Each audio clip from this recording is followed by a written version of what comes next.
বিজেপির কাছে ওরা আমার প্রতি এত আকর্ষিত, ওরা বারবার আমার কাছে আসে, তা আমার খুব ভালো লাগে। সেদিন এসে খালি হাতে ঘুরে গেছে, আবার ইডি আসবে, সবে তো শুরু, ইডি আসবে, আইটি আসবে, প্রধানমন্ত্রী একবার এলেন, অমিত শাহ আসবে, কত নেতা মন্ত্রী আসবেন। আমি তো বলি কৃষ্ণগড়ে আসেন, সরপুরিয়া খান, ভোটটা আমার আরো পারুক। প্রধানমন্ত্রী নলেজে আছে সেটা থাকতে পারে, গণতন্ত্রে মানুষই শেষ কথা। আমাদের কাছে রাজা রানী মানুষ। বছর নাকে তেল দিয়ে ঘুমোইনি আমি। 5 বছর আমার 82টা অঞ্চল আছে, 1841টা বুথ আছে। আমার প্রত্যেকটা বুথে একাধিকবার ঘোরা হয়ে গেছে, তাই আমার কে কি প্রচার করলো আমার যায় আসে না, আমি আবার পজিটিভ প্রচার চালাচ্ছি। কৃষ্ণনগরে আবার এলে সরপুরিয়া খেয়ে যাবেন, ইডি এবং সিবিআইকে উদ্দেশ্য করে বললেন কৃষ্ণনগরের তৃণমূল প্রার্থী মহুয়া মৈত্র। আজ ইডি দিল্লিতে মহুয়া মৈত্রকে জিজ্ঞাসাবাদের জন্য যাওয়ার নির্দেশ দিয়েছিল, কিন্তু সেই নির্দেশিকা অমান্য করে এদিন ভোট প্রচার করতে দেখা গেল প্রাক্তন সাংসদ তথা তৃণমূল প্রার্থী মহুয়া মৈত্রকে। উল্লেখ্য, দীর্ঘ রাজনৈতিক তরজার পর মহুয়া মৈত্রকে আবারও প্রার্থী হিসাবে ঘোষণা করেছে তৃণমূল। প্রার্থী ঘোষণা হওয়ার পর থেকেই তিনি বিভিন্ন জায়গায় গিয়ে ভোট প্রচার করছেন এবং দলীয় বৈঠক করছেন। অন্যদিকে দীর্ঘ জল্পনার পর বিজেপির মহুয়া মৈত্রের প্রতিপক্ষ হিসাবে রাজা কৃষ্ণচন্দ্র রায়ের বংশবধূ অমৃতা রায়কে প্রার্থী হিসাবে ঘোষণা করেছে। কিছুদিন আগে লোকপাল নির্দেশ অনুযায়ী সিবিআইয়ের প্রতিনিধি দল মহুয়া মৈত্রের কৃষ্ণনগরের দলীয় কার্যালয় এবং তার বাসভবনে তল্লাশি অভিযান চালিয়েছে। সেখান থেকে সরাসরি মহুয়া মৈত্রের নিজস্ব বাড়িতে হানা দেয় সিবিআই। অন্যদিকে ইডি 28 তারিখ অর্থাৎ আজ দিল্লিতে তাকে জিজ্ঞাসা করার জন্য নোটিশ পাঠিয়েছিল, কিন্তু মহুয়া মৈত্র জানিয়ে দেন তিনি দিল্লি যাচ্ছেন না, তিনি ভোট প্রচারে যাচ্ছেন। সেই মতো দেখা যায় তার লোকসভার অন্তর্গত কালীগঞ্জ বিধানসভার বিভিন্ন জায়গায় ভোট প্রচার করেন। প্রচারের ফাঁকে চায়ের দোকানে নিজের হাতে চা করেন তিনি। তার সঙ্গে ওই এলাকার বিজেপির প্রথম সারির নেতৃত্ব সহ একাধিক কর্মীকে দেখা যায় প্রচার অভিযান করতে। এরপরে সাংবাদিকদের মুখোমুখি হয়ে তিনি বিজেপির উদ্দেশ্যে করে বলেন, আমার লোকসভায় একাধিক বুথ রয়েছে, সেগুলি সবই আমার পরিচিত, তাই আমার বিরুদ্ধে কে দাঁড়ালো সেটা আবার যায় আসে না, আমি আমার মতো করে প্রচার চালিয়ে যাব। অন্যদিকে আজ দিল্লির ইডির তলব নিয়ে তিনি বলেন, আসলে বিজেপি আমার প্রতি এত আকৃষ্ট, ওরা বারবার আমার কাছে আসেন।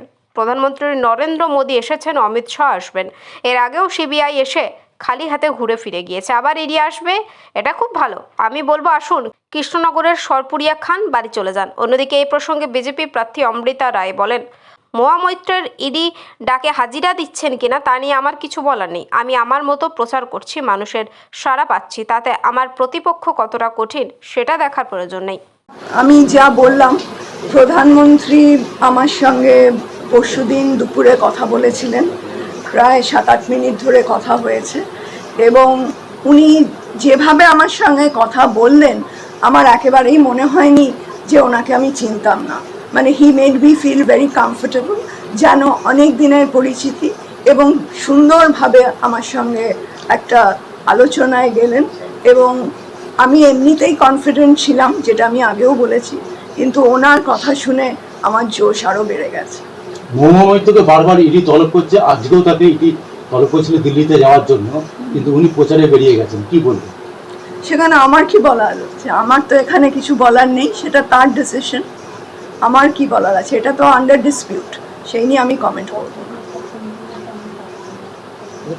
মহুয়া মৈত্র তো মানে উনি তো দীর্ঘদিনের রাজনীতি করেন, বহু নির্বাচনে লড়াই করেছেন, সেই জায়গায় আপনি একদম নতুন, কিভাবে রিকভার করবেন ওনার সঙ্গে আপনি? দেখুন, সেটা কিন্তু আসল ম্যাটারটা সেটা নয়।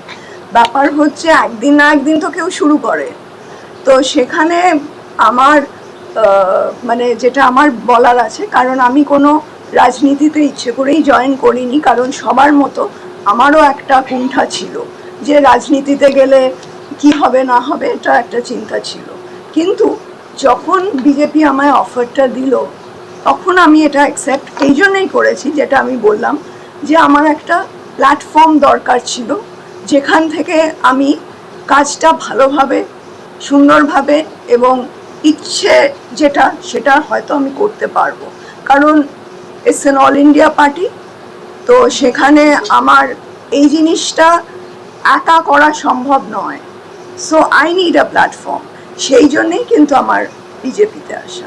আচ্ছা, বলছি বারবার তৃণমূল থেকে আপনাদের পরিবারকে দেশের বিরুদ্ধে কাজ করেছেন এটা বলছেন, মির্জাফর বিটিউদের সাথে মিশে কাজ করেছেন, এই ব্যাপারটাকে আপনি কি চোখে দেখছেন? আমাকে পাবলিসিটি দিচ্ছেন। আর 2 নম্বর কথা হচ্ছে 200-300 বছর আগে ওনারাও ছিলেন না, আমরাও ছিলাম না, কাজে এইসব টেনে কি হবে, বর্তমানটা ধরে কথা বলুন।